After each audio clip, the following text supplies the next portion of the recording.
નમસ્કાર, ધર્મલોકમાં આપનું સ્વાગત છે. હું છું કૃષ્ણા. દર્શક મિત્રો, ધાર્મિક સ્થળોનું શું મહત્વ રહેલું છે? આપણે ઘરમાં પૂજા અર્ચના કરતા હોઈએ છીએ, તેમ છતાં પણ ધાર્મિક સ્થળો પર જઈને ભગવાનની પૂજા આરાધના કરીએ છીએ, તેમના દર્શન કરીએ છીએ. તેની પાછળનું શું મહત્વ છે? સાથે જ ધાર્મિક સ્થળો પર જવાથી કેવા પ્રકારની ઉર્જા પ્રાપ્ત થાય છે, કેવા પ્રકારનું ફળ પ્રાપ્ત થાય છે, તે તમામ વાતો આજે અમે આપને જણાવીશું ધર્મલોકમાં.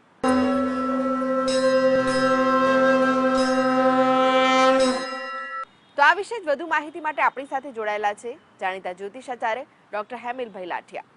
હેમિલભાઈ, ધર્મલોકમાં આપનું સ્વાગત છે. નમસ્કાર. નમસ્કાર. હેમિલભાઈ, આજે વાત કરવાની છે ધાર્મિક સ્થળોની, કે જ્યાં જઈને જે ભક્તો હોય છે ભગવાનના, તે માથું ટેકવતા હોય છે. તેની પાછળનું શું વિશેષ મહત્વ છે? કારણ કે ઘરમાં પણ મંદિર હોય છે, તેમ છતાં ધાર્મિક સ્થળોએ કેમ જવું જોઈએ?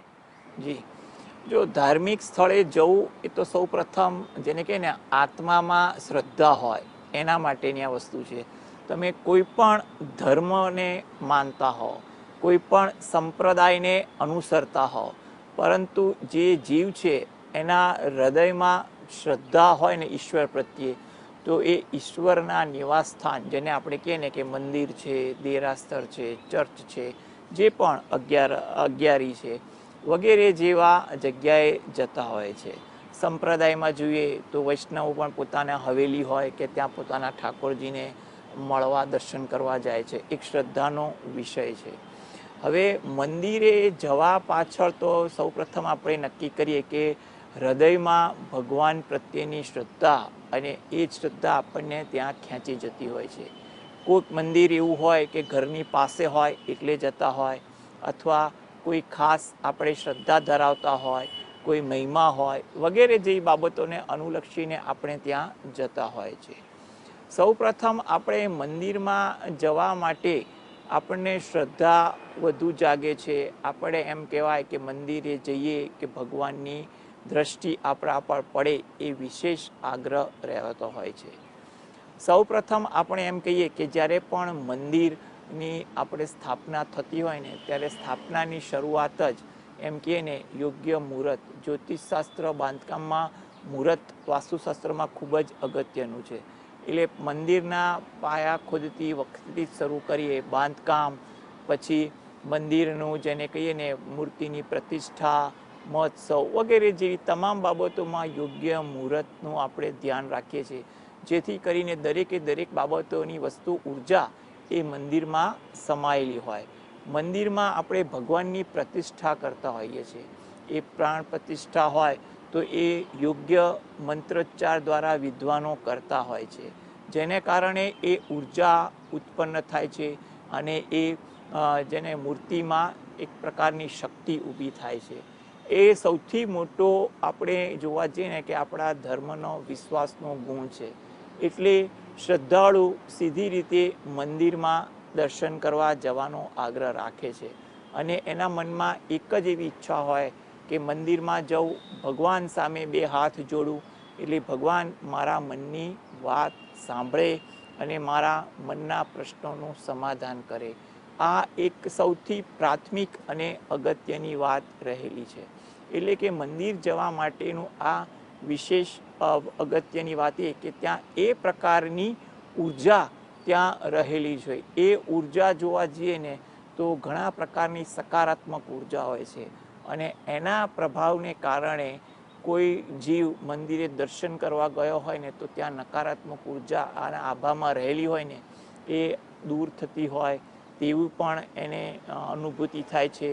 મનની શાંતિનો પણ અનુભવ થાય છે, અને એમ કહીએ ને કે થોડાક એના કંઈ પણ પ્રકારના વિચાર વમળોથી ઘેરાયેલો હોય ને તો એમાંથી પણ થોડોક દૂર થઈ અને ભગવાનના સાનિધ્યમાં આવે છે. મંદિરમાં વિવિધ પ્રકારે ઉર્જા સકારાત્મક વહન થતી હોય, જેમ કે મંદિરોમાં પૂજા પાઠ થતા હોય તો એના મંત્રોના અવાજથી, ત્યાં ઘંટનાદ થાય એના અવાજથી વગેરે જેવી બાબતોથી આપણે ત્યાં વાતાવરણ જોઈને કે ઉર્જામય સતત રહેતું હોય છે. તદુપરાંત ત્યાં આવનાર અન્ય ભક્તો પણ એક સારી ભાવનાને લઈને આવતા હોય છે તેવું પણ બને છે. એટલે કે કંઈક ને કંઈક બાબતે તમારે ભાવના મોટી રહે તેવું બને છે. એટલા માટે તમારે મંદિર જવા માટેના જોવા જઈએ ને તો એક અલગ અલગ ધારણા અને રહેલી હોય છે. ઘણા લોકો શ્રદ્ધાળુ એમ જ ઈચ્છતા હોય છે કે મારું રહેણાંક મંદિર પાસે જ હોય, દેરાસર પાસે જ હોય, હવેલી પાસે જ હોય, જેથી કરીને હું નિત્ય દર્શન કરવા જાઉં. સવારે સ્નાનાદિથી નિવૃત્ત થઈ અને પોતાના ઘરેથી દર્શન કરી, પૂજાપાઠ કરીને સીધો પેલા ભગવાનને મંદિરે જાય, પછી પોતાના વ્યવસાય સ્થળે જાય. આજે એવા લોકો પણ જોવા મળી જતા હોય છે કે એ લોકોનો કદાચ આ નિત્યક્રમ હોય છે કે ભગવાનને આ મંદિરે થઈને જ આપણી દિનચર્યા શરૂ થાય. એટલે એમ હેતુથી પણ એક વિશેષ શ્રદ્ધા સાથે પણ લોકો મંદિર જાય છે, જેથી કરીને ભગવાનની કૃપા એના પર રહે અને એની દિનચર્યામાં એ સફળ થાય તેવું બની શકે. આ એક મોટો શ્રદ્ધાનો ગુણ છે. તમે કોઈ પણ ધર્મ જુઓ, એ ધર્મના સંપ્રદાય જુઓ, વગેરેમાં દરેક જીવ છે ને પોતાની શ્રદ્ધા વિશ્વાસ અનુસાર ત્યાં પોતાના ધાર્મિક સ્થળે દરરોજ જે અઠવાડિયામાં એકવાર કે ક્યારેક મહિના પર કે પર્વ પર જવાતો હોય છે. કારણ કે એ શ્રદ્ધા અને સમય સંજોગોને આધીન વ્યક્તિ છે, એટલે એને હિસાબે ત્યાં જતા હોય છે. અને એ જાય ને તો એ લોકોને પણ એમ થતું હોય છે કે મને ત્યાં જવાથી એક મારું ઈચ્છિત ફળ મળે છે, મારું ધ્યેય મળે છે, મને માર્ગદર્શન મળે છે, વગેરે જેવી બાબતો એ લોકો પોતાનામાં વ્યક્તિગત રીતે જોતા હોય છે અને વિચારતા હોય છે. જી, ધાર્મિક સ્થળે ભક્તો કેમ જતા હોય છે તે તો તમે દર્શક મિત્રોને જણાવ્યું, પરંતુ ધાર્મિક સ્થળે જઈને ભગવાનની સામે નતમસ્તક થવાથી કેવા પ્રકારની ઉર્જા પ્રાપ્ત થાય છે અને કેવું ફળ પ્રાપ્ત થાય છે? હા, આ બહુ સમજવા જેવી વાત છે કે આપણે મંદિરે તો જઈએ છીએ. મેં હમણાં જ કીધું કે આપણે બે હાથ જોડીને પ્રાર્થના કરીએ છીએ. એનાથી પણ વિશેષ ઘણીવાર ત્યાં મંદિરે બેસીને ભગવાનના સાનિધ્યમાં બેસીને પણ ઘણા લોકો ભગવાનના કોઈ પણ પ્રકારના મંત્રોચ્ચાર કરતા હોય છે, પાઠ કરતા હોય છે, પૂજા કરતા હોય છે.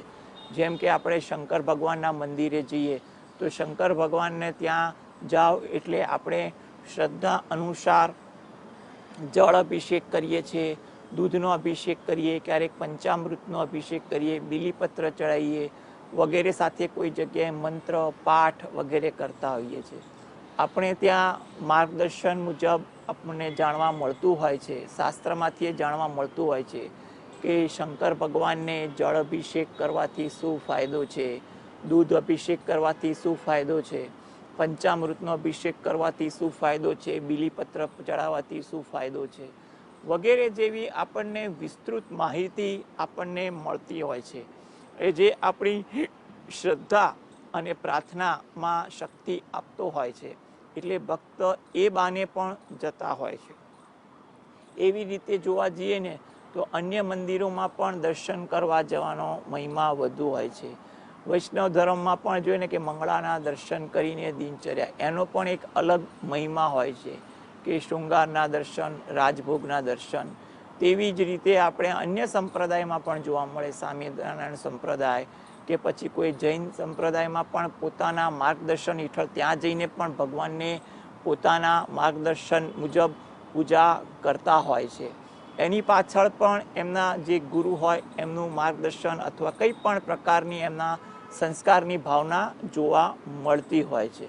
એટલે આ વસ્તુ એવી છે કે મંદિરમાં જવાથી એટલે એ પ્રકારનું આપણને પૂજનનું ફળ મળતું હોય છે કે આ પૂજા કરવાથી શું ફાયદો થાય એ આપણે જાણતા હોઈએ છીએ ને, એટલે આપણે ત્યાં જવા માટેની લાલસા કહો કે શ્રદ્ધા કહો એ વધી જતી હોય છે.